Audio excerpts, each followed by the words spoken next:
Entendi. Aí me conta, tu chegou, a tua amiga do teu pai te recebeu no aeroporto, levou para casa. Então, aí que tá. Ela foi a peça fundamental que me apoiou com os meus pais. Mas quando eu vim aqui para Dallas, que é onde eu moro hoje, um grupo assim de pessoas que me receberam aqui, eles sabe quando você mora em cidade pequena e alguém fala assim, ó, eu conheço fulano que mora lá e fulano tem uma companhia de tal coisa, fulano tem uma companhia disso, fulano pode te ajudar. Então eu vim nessa base de fulano.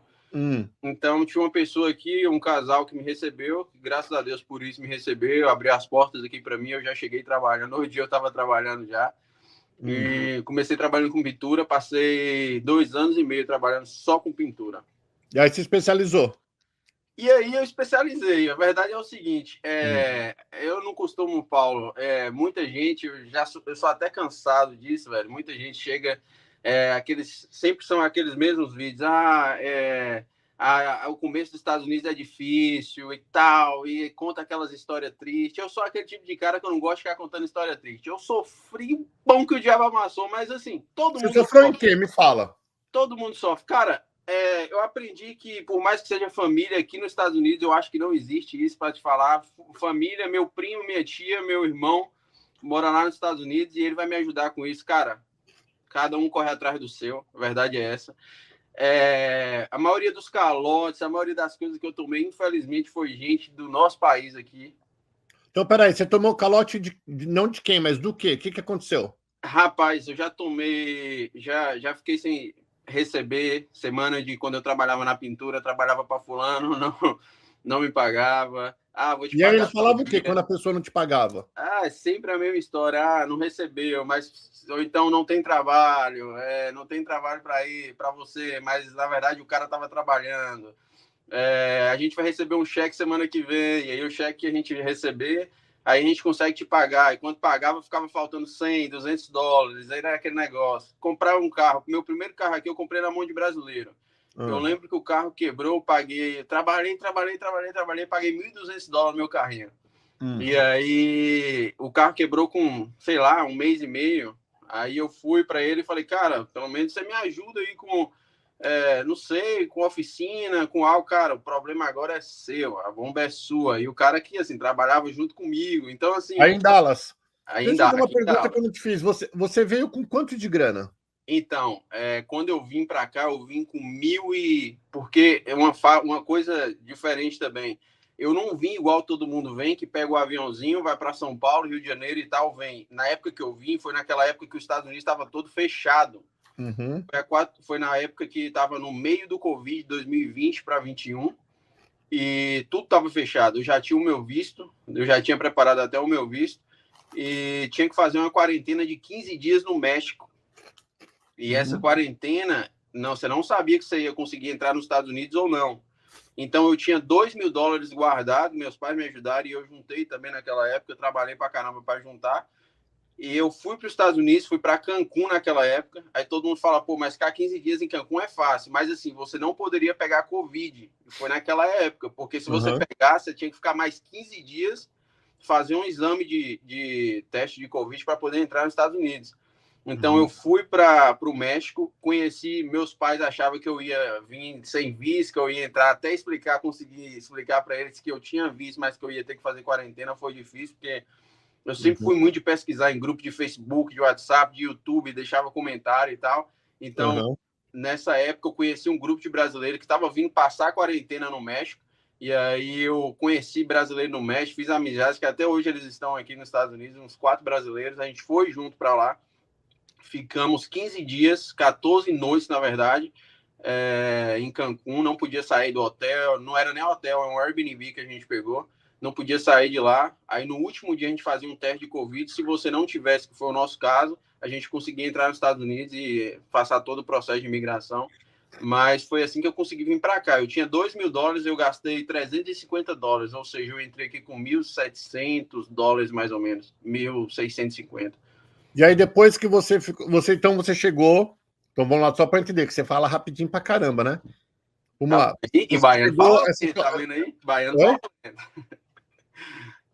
Desculpa, eu falei por cima. Tá vendo aí? É porque o pessoal fala baiano, fala lento, então eu tô tentando dar uma Não, tu tá muito rápido, baiano. Vamos lá. Então você chegou, essa mulher não te recebeu, quem te recebeu foi outras pessoas em Dallas.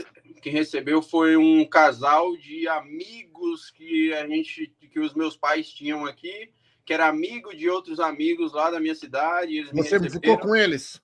Fiquei com eles durante 20 dias. 20 Aí dias. você foi para onde? E aí eu aluguei meu primeiro apartamento aqui. E quanto foi, você lembra?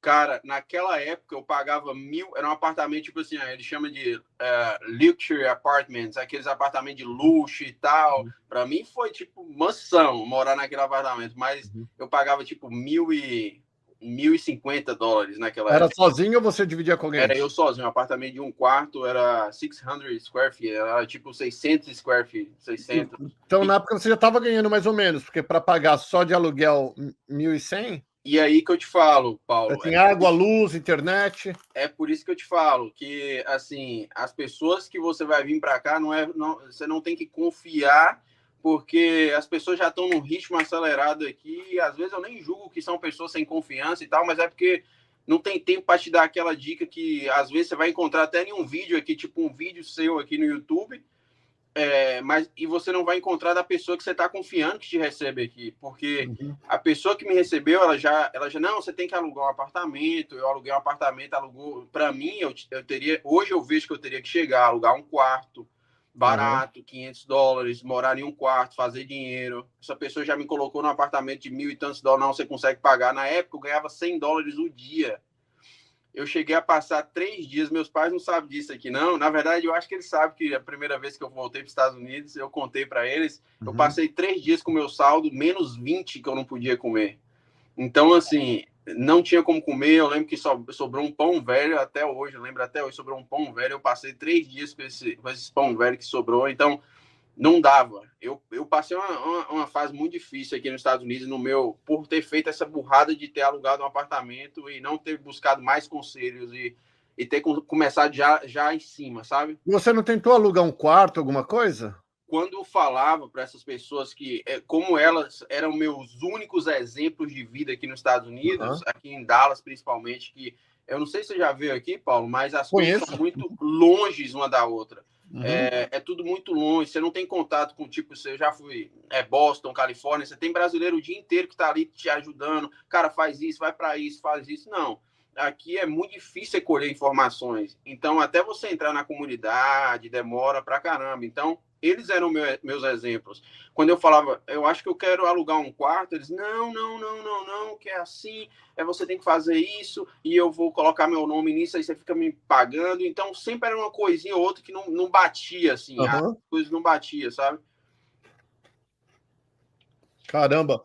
Tá, e aí você ficou quanto tempo nesse quarto? Nesse apartamento? Eu fiquei por 1 ano e meio. Eu fiquei quase 2 anos para falar. Então você conseguiu se manter, mal ou bem, você estava se mantendo. Mantive pra caramba, porque quando eu trabalhava na pintura, na época, ganhava $100 o dia. Só que o dia não era, eu entrava 8 da manhã, 7 da manhã, eu entrava 5 da manhã. Saía 6, 7 da noite. Ou seja, era uma diária e meia praticamente. Então, e fora os materiais. Cara, hoje eu vejo, mas eu costumo dizer que a porta que foi aberta para você, assim, por mais que na época você vê como uma maldição, vamos dizer, entre aspas, mas Deus transforma em bênção, porque foi na época que eu tive ali, pude pegar a experiência de pintura, assim, pude aprender a profissão de verdade. Assim, eu era bem explorado, para falar a verdade, bem explorado, mas Deus transformou em bênção, me fez aprender uma profissão. Mas eu consegui manter porque, além dessa pintura, quando eu chegava em casa às 6, 7 da noite, eu peguei um salão de limpeza para eu limpar. O salão eu limpava de meia-noite a 1 da manhã. Era a hora que eu conseguia fazer minhas coisas. Eu saía às 11, meia-noite, ia limpar esse salão, que ficava a 5 minutos da minha casa, e voltava. E aí eu dormia 3 horinhas, no outro dia eu estava na pintura de novo. Fiz isso para conseguir pagar o que eu tinha de pagar, né? Era o salão do quê? Era um salão de unhas, de beleza, que hoje eu não consigo nem passar na ponta, nem sentir o cheiro, porque foi ralado naquela época. E aí, vamos lá, depois, o que aconteceu depois de 1 ano e meio que você saiu do teu apartamento? Então, eu saí, foi assim, uma reviravolta na minha vida, porque durante todo esse processo, assim, eu enfrentei muita coisa, porque quando eu estava no Brasil, eu vim para cá, foi aquela ruptura de não ter mais pais do lado, não ter amigo, não ter família, a comunidade aqui, ela não... Qual que é a tua idade? Desculpa, Gabriel, qual que é a tua idade? 27 anos, Paulo. Você veio com 23. Eu vim com 23 anos, sim. Uhum. E não tem aquela. Cara, eu me senti. Eu sou um cara cristão, eu tenho minha fé firmada, sei os meus princípios, meus objetivos, meus conceitos. Nunca pensei que eu fosse passar, cara, sintomas de depressão, vamos dizer, de ansiedade, de solidão, igual eu passei quando eu cheguei aqui.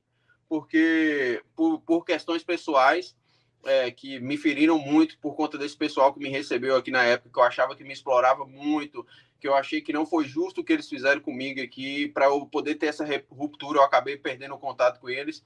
Então, por essa questão de eu só ter eles como exemplo aqui naquela época, e quando eu saí, eu tentei viver minha vida, não tinha ninguém, eu acho que isso me deixou muito, muito para baixo, e eu acabei tendo que pagar psicólogo no Brasil. Eu queria voltar para o Brasil, e eu falava, Isso que cara, eu ia perguntar, por que você não voltou? plano de Deus, velho. Plano de Deus. De verdade mesmo. E eu te falo assim,